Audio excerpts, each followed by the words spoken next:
RSE. Tu sais ce que ça veut dire, toi? Bah oui, Radio Sud-Est. C'est la responsabilité sociétale des entreprises. Se définit comme la contribution des entreprises aux enjeux du développement durable, aussi bien dans leurs activités que dans les interactions avec leurs parties prenantes. Quand les grandes entreprises prennent des décisions, ces décisions ont un impact sur leurs salariés, leurs fournisseurs, leurs clients et même sur les lieux où elles sont implantées. Oui, en gros, la RSE, c'est pour empêcher les entreprises de tout écrabouiller sur leur passage, quoi. Oui, en gros. Mais certaines entreprises vont au-delà de la réglementation ou des actions purement commerciales. De par leur modèle coopératif, les banques populaires ont un engagement qui va naturellement dans le sens d'une démarche RSE. Tu développes ? Le principe est simple, les gars. On répartit les bénéfices entre les gros actionnaires. C'est clair pour tout le monde ? Patrick, tu m'écoutes ? Eh ben non.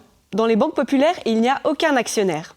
Le président et les membres du conseil d'administration sont des clients sociétaires qui sont élus par les autres clients sociétaires de la banque.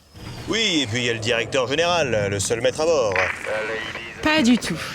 Il apporte son expertise et gère l'entreprise au quotidien dans le cadre d'une stratégie validée par le conseil d'administration. Et ça reste une banque. Et une banque, c'est forcément capitaliste. On se distribue les dividendes entre nous. Pépère. Encore faux. Ce sont les sociétaires qui détiennent la totalité du capital sous forme de parts sociales. Ces parts sociales ont un taux d'intérêt plafonné, contrairement aux dividendes des actionnaires qui exigent une rentabilité immédiate. Mais il va où l'argent alors ? Les bénéfices sont répartis en 3. La rémunération plafonnée des parts sociales, dont je viens de parler, le financement du développement de l'activité et du territoire, et une dernière partie est mise en réserve pour les générations futures. Les générations futures. Oui, pour les générations futures.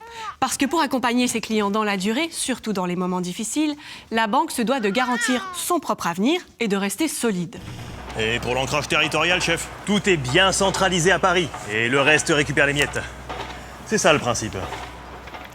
Les banques populaires, c'est 14 banques. Chacune est indépendante pour pouvoir prendre ses décisions et investir sur son territoire. Cet ancrage local permet notamment de favoriser le développement économique partout, y compris dans les zones rurales.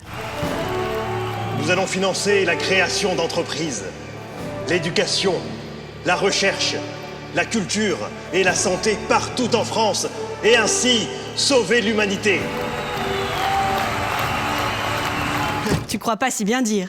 Les banques populaires sont à l'abri de toute spéculation. Elles utilisent 100% de l'épargne de leurs clients pour financer les projets du développement économique local. Oui, et en plus, elles contribuent à des initiatives sociales, culturelles et sportives sur leur territoire. Allez, pousse-toi, laisse-moi la place. Mais attends, c'est ma place, s'il te plaît. j'étais là avant. Non, C'est un 9 pour 1. pousse-toi, C'est un je 9 te dis. pour 1 et. Quoi ? C'est pas très coopératif ce que tu fais là.